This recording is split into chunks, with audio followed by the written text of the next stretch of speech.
আপনি যখন বসে বসে এটা শুনছেন আর ভাবছেন আমি তো বেশ বড় ভুল করে ফেলেছি, এখানে হয়তো এমন কেউ বসে আছে হয়তো ব্যভিচারের ভুল করে ফেলেছেন, আল্লাহ আপনাদেরকে রক্ষা করুন। আপনাদের কেউ কেউ হয়তো সেই পথে অগ্রসর হচ্ছেন, আপনাদের কেউ কেউ হয়তো শিরক করেছেন। সকল ধরনের অপরাধ সংঘটিত হচ্ছে আর মানুষ সকল ধরনের অপরাধে লিপ্ত হচ্ছে। আপনি যদি তওবা করেন এবং আল্লাহর কাছে ফিরে আসেন, এই সকল অপরাধ শেষ হয়ে যাবে। কিন্তু এরপর আপনাকে ভালো পথে চলতে হবে। ও আমিলা আমালান সলিহা ফাউলাইকা ইউবাদদিলুল্লাহু সাইয়্যাতিহিম হাসানাত। অন্য কথায়, যখন আপনি আল্লাহর কাছে ফিরে আসবেন, এটা প্রকৃত অর্থেই প্রত্যাবর্তন হতে হবে, এটা কৃত্রিম হতে পারবে না। ওয়া কানাল্লাহু গফুরার রহিমা। আর আল্লাহ সর্বদাই ক্ষমাশীল, অতিমাত্রায় ক্ষমাশীল, সর্বদা প্রেমময়, যত্নশীল এবং করুণাময়। আমার সময় ফুরিয়ে যাচ্ছে, কিন্তু আপনাদের সাথে আরও কয়েকটা বিষয় শেয়ার করতে চাই। আসুন এই তালিকাটা প্রথমে শেষ করি, এটা শেষের দিকে। কেউ বলতে পারে যে আমি শিরক করিনি, আমি হত্যা করিনি, আমি জিনাও করিনি, আমি শুধু ছোট বিষয়গুলো করেছি, যেমন আমি ফজরের নামাজ পড়িনি, একদিন ফ্রিজ থেকে আমার ভাইয়ের চকলেট মিল্ক চুরি করে খেয়েছি, বেশ কয়েকবার বাবার সাথে চড়া মেজাজে কথা বলেছি, আরেকদিন একটা পার্টিতে কিছুটা গীবত করে ফেলেছি, কিন্তু আমি হত্যা করিনি। এই তওবা তো আসলেই খারাপ অপরাধীদের জন্য। তাহলে আমার কি হবে? সাধারণ পাপীদের কি হবে? বাকি আমরা যারা রয়েছি, কারণ তারা হলো উঁচু স্তরের পাপী, তাই না? তো পরবর্তী আয়াত বলছে, তোমরা বাকি যারা রয়েছ, ওয়ামান তাবা, যেই তাওবা করেছে, যে কোনো ধরনের তাওবা, আমিলা সলিহান, সৎ কাজ করেছে, ফাইন্নাহু ইয়াতুবু ইলাল্লাহি মাতাবা। তো যখন সে আল্লাহর কাছে ফিরে আসে আন্তরিকভাবে, অনুতপ্ত হয়ে, আল্লাহ সেটাও স্বীকার করেন। না না না, কারণ আমার পাহাড় সম পাপ প্রয়োজন, এটাকে পাহাড় সম পুণ্যে রূপান্তরিত করার জন্য, এটাকে পাহাড় সম পুণ্যে রূপান্তরিত করার জন্য এমন প্রয়োজন নেই। যেই পাপেই লিপ্ত থাকেন না কেন, শুধু তওবা করুন। ফাইন্নাহু ইয়াতুবু ইলাল্লাহি মাতাবা ওয়াল্লাযীনা লা ইয়াশহাদুনা যুর। এমন মানুষ যারা অন্যায়ের সাক্ষ্য হয় না, এর অর্থ হলো তারা সহ্য করে না যখন কোনো অন্যায় সংঘটিত হয়। এই মানুষগুলো আল্লাহর কাছে মর্যাদা সম্পন্ন, কারণ তাদের পরিসরে কেউ যখন মানসিকভাবে নির্যাতনের শিকার হয়, কেউ যখন অর্থনৈতিকভাবে নির্যাতনের শিকার হয়, তাদের পরিবারে, ধরুন দুই ভাই মিলে কোনো ব্যবসা করে আর তাদের একজন সকল অর্থ আত্মসাৎ করে অন্যজনকে বঞ্চিত করে, যার ফলে আদালতে গিয়ে এখন একে অপরের বিরুদ্ধে অবতীর্ণ। সেখানে আপনার হয়তো কোনো এক পক্ষের সাথে সম্পর্ক রয়েছে, আপনি নিশ্চুপ দাঁড়িয়ে থেকে অন্যায় হতে দিবেন না, আপনি এটা হতে দিবেন না।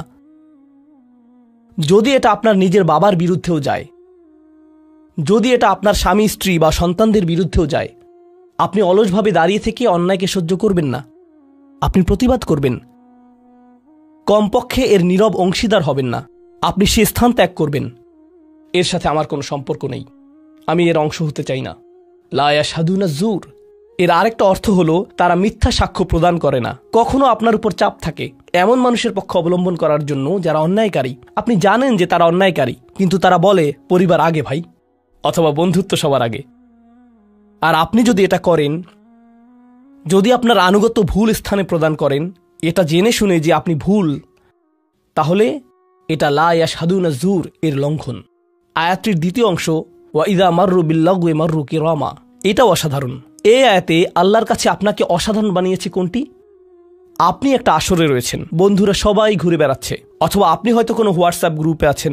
আজকাল যোগাযোগের বিভিন্ন মাধ্যম রয়েছে, আর এই সকল যোগাযোগের মাঝে মানুষ যুক্তিহীন কথা বলে থাকে, মানুষ একে অপরের বিরুদ্ধে গীবত করে, তারা একে অপরের প্রতি বিদ্রূপ করে, তারা একে অপরের সময় নষ্ট করে, আর আপনি এর সাথে কোনো সম্পর্ক রাখতে চান না। তো আপনি কি করবেন? আপনি আসরটি ত্যাগ করবেন। কিন্তু আপনি প্রথমে একটা লেকচার দিবেন না যে এগুলো সবই অর্থহীন, তোমরা নিজেদের সময় নষ্ট করছো, আস্তাগফিরুল্লাহ, আমি তোমাদেরকে আল্লাহর দিকে ডাকছি এবং তওবা করতে আহ্বান জানাচ্ছি, তোমরা এই ভিডিওটি দেখো, আমি এই আসর ত্যাগ করছি না।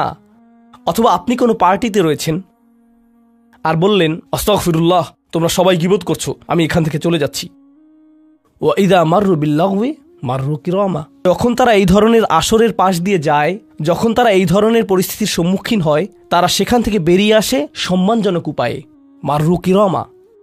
অন্য কথায়, তারা তাদের নিজস্ব মর্যাদা রক্ষা করে, তারা এমন অবস্থায় পড়ে না যা অন্যদেরকে এবং তাদের নিজেদেরকে অপমানিত করে। আর এই প্রক্রিয়ায় তারা অন্য কাউকে খারাপ বোধও করায় না, তারা সম্মানজনক অজুহাত তৈরি করে এবং নিজেদেরকে সেই পরিস্থিতি থেকে বের করে আনে। ওয়া ইযা মাররু বিল্লাগwi মাররু কিরামা। আর সবশেষে, ওয়াল্লাযীনা ইযা যুক্কিরু বিআয়াতি রাব্বিহিম লাম ইয়াখিরু আলাইহা। আসলে এখনো শেষ হয়নি, আপনাদের ভালো বোধ করার জন্য বললাম। ওয়াল্লাযীনা ইযা যুকিরু বিআয়াতি রাব্বিহিম লাম ইয়াখিরু আলাইহা সুম্মান ওয়া উময়ানান। এটা জুমায় অংশগ্রহণকারীদের জন্য। যখন তাদেরকে স্মরণ করিয়ে দেয়া হয়, তারা অন্ধ এবং বধিরের মতো পড়ে থাকে না। অন্য কথায়, তারা সেগুলো উপেক্ষা করে না, তারা সেগুলোকে হালকাভাবে গ্রহণ করে না। তারা কিছু শোনার পর বলে না যে হ্যাঁ, এটা আমার সম্পর্কেই বলেছে, এটা ঠিকই আমার বিবেককে আঘাত করেছে, কিন্তু আমি ভুলে যাব যে এটা আমি শুনেছি। আমি ভান করব যে এটা আমার সম্পর্কে না এবং এটা নিয়ে চিন্তা করব না। তারা ইচ্ছাকৃত বধির না, আর তারা ইচ্ছাকৃতভাবে অন্ধও না। সেই স্মরণিকার প্রতি যা তাদেরকে প্রদান করা হয়েছে, এটা ছিল আপনার সম্পর্কে, এটা ছিল আপনার কার্যকলাপ সম্পর্কে, আপনার উদ্দেশ্য সম্পর্কে। আর এখন আপনি এটা আর নিতে পারছেন না, কারণ আপনি পরিবর্তিত হতে চান না। বাল ইউরিদুল ইনসানু লিয়াফজুরা আমামাহ। মানবজাতি শুধু তার সামনে যা রয়েছে তাতে নিমজ্জিত হয়ে যেতে চায়। প্রলোভনগুলো এতটাই মজবুত। আর কোরআন উলিন নুহা সম্পর্কে বলছে, তারা এমন মানুষ যারা নিজেদেরকে সংযত করতে পারে। আপনাকে স্মরণ করিয়ে দেয়া হচ্ছে নিজেকে সংযত করার জন্য, আর আপনি বলছেন আমি সংযত হতে চাই না, আমি এই অবস্থাতেই ভালো আছি। আমি ইতিমধ্যেই কাজটি করার দিন, তারিখ এবং স্থান নির্ধারণ করে ফেলেছি এবং টিকিটও করে ফেলেছি। এরপর এই খুতবাটি আমার মুড নষ্ট করে দিল। তো আমি এখন একটা বার্গার খাবো এবং খুতবায় যা শুনেছি তা নিয়ে চিন্তা করব না। তারপর সেখানে যাব যেখানে আমি যেতে চেয়েছিলাম। খুতবাটা বেশ দেরিতে শোনা হয়েছে। সেই মানুষেরা এমনটা করে না। যখন কোনো স্মরণিকা শ্রবণ করে, নিজেদের উপর এর প্রভাব পড়তে দেয়। তারা এটাকে পরিবর্তন ঘটানোর সুযোগ দেয়। এটাই তাদেরকে আল্লাহর কাছে বিশেষ মানুষে পরিণত করে। প্রসঙ্গক্রমে কখনো কখনো আপনার ভিতরে ঘটে যাওয়া সেই পরিবর্তন অন্য কেউ দেখে না, অন্য কেউ জানে না সেই পাপ সম্পর্কে যার দিকে আপনি অগ্রসর হচ্ছিলেন। সেটা শুধুই আপনি এবং আল্লাহর মাঝে সীমাবদ্ধ। আর আল্লাহ আপনাকে তার ইবাদ হিসেবে গণ্য করেন, কারণ আপনি সেই পরিবর্তন ঘটিয়েছেন। তো এখন যেহেতু আমরা সমাপ্তির দিকে যাচ্ছি, এটাই এখানে বর্ণিত শেষ গুণ। এই মানুষেরা শুধুমাত্র নিজেদের নিয়ে উদ্বিগ্ন না, বরং তারা তাদের পরিবার নিয়ে উদ্বিগ্ন। ওয়াল্লাযীনা ইয়াকুলুনা রব্বানা হাবলানা মিন আজওয়াজিনা ওয়া যুররিয়াতিনা কুররাতা আয়ুনিন। হে প্রভু, আমাদের স্ত্রী এবং আমাদের সন্তানদের দ্বারা আমাদেরকে চক্ষুর শীতলতা দান করুন। যার অর্থ দুইটি জিনিস। আমি জটিলতা পরিহার করে আপনাদেরকে সরলভাবে কুররাতা আয়ুনিন এর অর্থ বুঝিয়ে বলছি। প্রথম অর্থ হলো, ইয়া আল্লাহ, অন্য সকল কিছু আমাকে পীড়িত করে, অন্য সকল কিছু আমাকে অসুবিধায় ফেলে, কিন্তু যখন আমি আমার স্ত্রীর কাছে আসি এবং আমার সন্তানদের কাছে আসি, ইয়া আল্লাহ, এই স্থানটিকে আমার জন্য প্রশান্তিদায়ক করে দিন। আমার সকল অসুবিধা দূর হয়ে যায় যখন আমি আমার স্ত্রীর দিকে তাকাই। আমার সকল অসুবিধা দূর হয়ে যায় যখন আমি আমার সন্তানদের সাথে থাকি। ইয়া আল্লাহ, আমার স্ত্রী এবং আমার সন্তানদের মাঝে এটা প্রদান করুন, অথবা আমার স্বামী এবং আমার সন্তানদের মাঝে এটা প্রদান করুন। কুররা শব্দটির দ্বিতীয় অর্থটি এসেছে করার থেকে। করার অর্থ যখন আপনার চোখ কোথাও আটকে যায়। ইয়া আল্লাহ, আমার স্ত্রীর প্রতি আমার ভালোবাসা এতটাই সৃষ্টি করে দিন যাতে আমি তার উপর থেকে চোখ ফিরাতে না পারি। ইয়া আল্লাহ, আমার সন্তানদের নিয়ে আমাকে এতটাই আনন্দিত করে দিন এবং এতটাই ভালোবাসাপূর্ণ করে দিন যাতে আমি তাদেরকে অন্যদের সাথে তুলনা না করি। আমার যা রয়েছে তা নিয়ে আমি সুখী। তারা খারাপ বোধ করুক, এটা আমি চাই না। আমি তাদের অর্জনের স্বীকৃতি প্রদান করি। আমাকে সেই সামর্থ্য দান করুন যাতে স্ত্রী এবং সন্তানদের মাঝে কুররাতু আয়ুন খুঁজে পাই। আমাকে একটি মজবুত পরিবার দান করুন এবং আমাকে আমার পরিবারের প্রতি সন্তুষ্ট করে দিন। আপনাদের অনেকের জন্য একমাত্র দুশ্চিন্তার বিষয় হলো স্ত্রী এবং সন্তান। এই দোয়া অনুযায়ী দুশ্চিন্তার একমাত্র উপশমকারী হওয়া উচিত স্ত্রী এবং সন্তান। আর আপনি নিজে চেষ্টা না করে শুধু আল্লাহর কাছে কিছু চাইতে পারেন না, কারণ আল্লাহ বিশেষ কোনো বৃষ্টি আপনার পরিবারের উপর বর্ষণ করবেন না যার ফলে আকস্মিকভাবে আপনি আপনার স্ত্রীকে ভালোবাসতে শুরু করবেন। এর জন্য চেষ্টা করতে হবে। আপনার সন্তানদের সাথে সম্পর্ক উন্নয়নের জন্য আপনাকে চেষ্টা করতে হবে। এটা রাতারাতি ঘটবে না। এটা এমন জিনিস যাতে আপনাকে এবং আমাকে বিনিয়োগ করতে হবে। তো আল্লাহ আমাদেরকে সামর্থ্য দান করুন যাতে আমরা শুধুমাত্র মুখে এই দোয়া করে ক্ষান্ত না হই, বরং দোয়াটি যাতে বাস্তবায়িতও করতে পারি, কারণ আল্লাহ প্রচেষ্টার বিষয়ে জিজ্ঞেস করবেন। এমনকি সেই বিখ্যাত দোয়াটির শেষেও এটা এসেছে, রব্বানা আতিনা ফিদ দুনিয়া হাসানা ওয়া ফিল আখিরাতি হাসানা ওয়া কিনা আযাবান নার। বিখ্যাত একটি দোয়া, তাই না? আমাদেরকে এই জীবনের সর্বোচ্চটা দান করুন, পরের জীবনেরও সর্বোচ্চটা দান করুন, আমাদেরকে জাহান্নামের শাস্তি থেকে রক্ষা করুন। এরপরে আল্লাহ কি বলছেন? উলাইকা লাহুম নাসিবুম মিম্মা কাসাবু। তারা ততটুকু অংশই পাবে যা তারা অর্জন করেছে। আপনি শুধু দোয়া করবেন আর তা কাজ করবে তেমনটা না। আপনাকে অর্জন করতে হবে, আপনার চেষ্টাকে কাজে লাগাতে হবে। তো আপনি যখন আপনার পরিবার নিয়ে উদ্বিগ্ন থাকবেন, তখনই আপনি পরিবারে প্রশান্তি প্রদানের জন্য আল্লাহর কাছে চাইবেন। আর প্রসঙ্গক্রমে এটা দিয়ে কি বোঝায়? যে সকল স্বামীরা যারা লন্ডন শহরে রাত 2টা-3টা পর্যন্ত সীসা বারে সময় কাটান, কিন্তু বাড়িতে তাদের স্ত্রীদের কাছে যান না, কারণ তারা তাদের স্ত্রীদের মাঝে কোনো প্রশান্তি খুঁজে পান না। আর তাদের স্ত্রীরা তারাও তাদের স্বামীদের মাঝে কোনো প্রশান্তি খুঁজে পান না। যখন তারা বলবেন, না ভাই, আমাকে বাড়ি যেতে হবে, তখন তারা আল্লাহর কাছে বিশেষ মর্যাদা সম্পন্ন হয়ে উঠবেন। যখন তারা সন্তানদের সাথে সময় ব্যয় করবেন, সন্তানদের থেকে তাদের চোখ সরে যায় না, আর যেহেতু আপনার চোখ তাদের থেকে সরছে না, এর অর্থ আপনি আসলে তাদের সাথে রয়েছেন, এর অর্থ আপনি আসলে সন্তানদের সাথে সময় ব্যয় করছেন এবং সেটা উপভোগ করছেন। এই বিষয়টি আপনাকে আল্লাহর কাছে বিশেষ মর্যাদা সম্পন্ন করে তুলেছে। তাদের জন্যই উলাইকা ইউজসাউনাল গুরফাতা বিমা সাবারু। আর আমাদেরকে মুত্তাকিনদের নেতা হিসেবে কবুল করুন, সৎকর্মশীলদের নেতা হিসেবে কবুল করুন। আমাদের সন্তানদেরকে ভালো সৎকর্মশীল জীবন দান করুন, যার ফলে যখন আমি আপনার সম্মুখে দাঁড়াবো, ইয়া আল্লাহ, আমার পরিবারের সদস্যদের কাজের কারণে আমার সৎকর্মের পরিমাণ শুধু বৃদ্ধিই পাবে।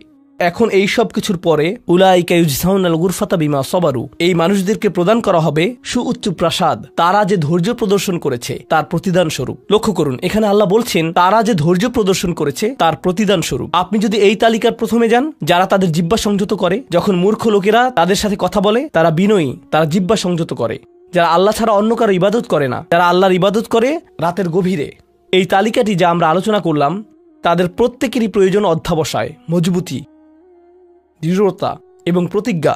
আর সবর শব্দটি দিয়ে এটাই বোঝায়। এই মানুষগুলো পুরস্কৃত হবেন তারা যে দৃঢ় প্রতিজ্ঞা দেখিয়েছেন তার জন্য, তারা এর জন্য প্রতিজ্ঞাবদ্ধ ছিলেন। ওয়ায়ুলাক্কাউনা ফিহা তাহিয়াতান ওয়া সালামা, তাদেরকে সেখানে অভ্যর্থনা করা হবে অভিবাদন ও সালাম সহকারে। আল্লাহ তাদের জন্য অভিবাদন প্রেরণ করবেন। আল্লাহ শুধুমাত্র তাদেরকে ভালোবাসবেন না, বরং তিনি তাদেরকে এখন সম্মানিতও করছেন। এরা হলেন আল্লাহ কর্তৃক বিশেষ পুরস্কার প্রাপ্ত। খালিদিনা ফিহা হাসুনাত মুস্তাকাররা ওয়া মুকামা, তারা অবিশ্বাস্য সেই সম্মানের মাঝে এবং সেই সুউচ্চ প্রাসাদের মাঝে চিরকাল থাকবেন। কি চমৎকার স্থান! স্বল্পকালীন এবং চিরকালীন অবস্থানের জন্য। তো আল্লাহ এটাকে জাহান্নামের সাথে তুলনা করেছেন, তাই না?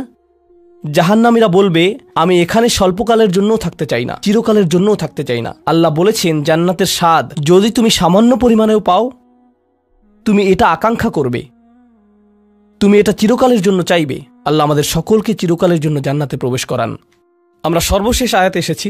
আমি জানি যে আমি অতিরিক্ত সময় নিয়েছি, প্রশ্ন উত্তরের জন্য আপনাদের কিছুটা সময় আমার দেওয়া উচিত। আমার আর 4-5 মিনিট প্রয়োজন। শেষের এই আয়াতটি গভীর তাৎপর্যপূর্ণ। এই সূরাটির শেষ আয়াত, এটা এই অনুচ্ছেদটিরও শেষ আয়াত। এই তালিকা যা আপনাকে বিশেষ মর্যাদা সম্পন্ন করবে তার সাথে এর কোনো সম্পর্ক নেই। আয়াতটি কুরাইশ এবং গোটা মানবজাতিকে উদ্দেশ্য করে বলা হয়েছে, আর রাসূলকে বলা হলো যে কিভাবে সৃষ্টিকর্তার নৈকট্য অর্জন করা যাবে। এই তালিকা যেহেতু এখন প্রদান করা হলো, তাহলে আর সমস্যা কোথায়? কুল মা ইয়াবাউ বিকুম রাব্বি লাউলা দুআউকুম ফাকাদ কাযাবতুম ফাসাউফা ইয়াকুনু লিজামা। এই আয়াতটিকে ব্যাখ্যা করার বেশ কয়েকটি দৃষ্টিভঙ্গি রয়েছে। আমি সরলভাবে এর কয়েকটি আপনাদের সাথে শেয়ার করতে চাই। সময় স্বল্পতার কারণে আমি ভাষাতাত্ত্বিক আলোচনায় যাব না, আমি শুধু অন্তর্নিহিত অর্থগুলোর সহজ বাংলা বর্ণনা করব। আল্লাহ একদিকে বলছেন, আল্লাহর সম্মুখে তোমাদের কি গুরুত্ব আছে, আল্লাহর সামনে তোমাদের কি মূল্য আছে, তোমরা কি মনে করো, তোমরা যখন আল্লাহর সামনে উপস্থিত হবে কি মূল্য তোমাদের থাকবে। মানবজাতি হিসেবে তোমাদের একটা মর্যাদা দেয়া হয়েছে যা অন্য কাউকে দেয়া হয়নি। দুআউকুম, তোমরা নিজেদের ইচ্ছায় আল্লাহকে ডাকতে পারো। আল্লাহকে ডাকতে হলে তোমাদের নিজস্ব ইচ্ছাশক্তিকে প্রয়োগ করতে হয়। পাহাড়, গাছ, পাখি, তাদের কোনো নিজস্ব ইচ্ছা নেই, তারা আল্লাহকে ডাকতে বাধ্য। ওয়া ইম মিন শাইইন ইল্লা ইউসাব্বিহু বিহামদিহি ওয়ালাকিন লা তাফকাহুনা তাসবিহাহুম। তোমরা আল্লাহর কাছে মূল্যবান যদি একটি জিনিস না থাকে, আর তা হলো তোমাদেরকে বাছাই করা হয়েছে তাকে ডাকার জন্য, কিন্তু তোমরা সেই দায়িত্বকে পরিত্যাগ করেছো। ফাকাদ কাযাবতুম, আল্লাহকে ডাকার এই আমন্ত্রণকে তোমরা মিথ্যা সাব্যস্ত করেছো। ফাসাউফা ইয়াকুনু লিজামা, এই শাস্তি তোমাদেরকে পরিত্যাগ করবে না। এটা হবে এমন জিনিস যা থেকে তোমরা মুক্ত হতে পারবে না। এটা প্রথম অর্থ। আয়াতটির আরেকটি অর্থ হলো, আল্লাহ কাফেরদের এবং যারা সকল ধরনের পাপ কাজ করে তাদেরকে বলছেন, আমার কাছে তোমাদের কোনো মূল্য নেই।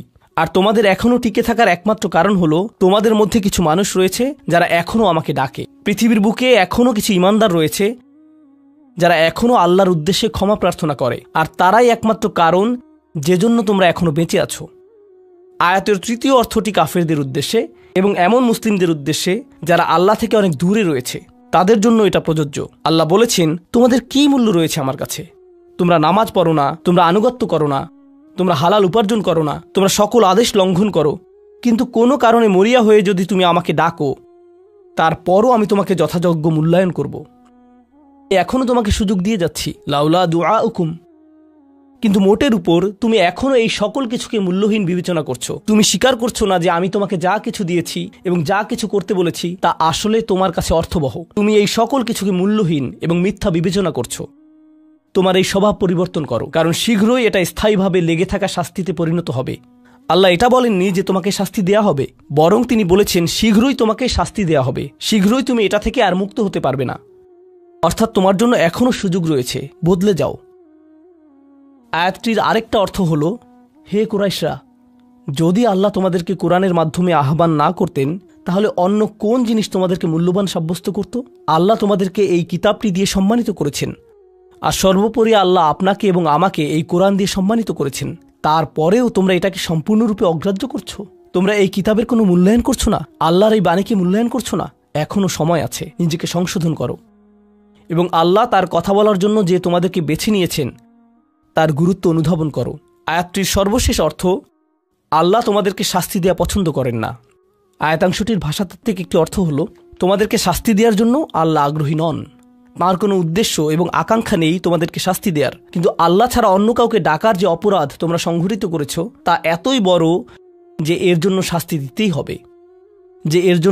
দিতেই হবে। অন্য কথায় আল্লাহ আপনাকে শাস্তি দিচ্ছেন যদিও তিনি চান না।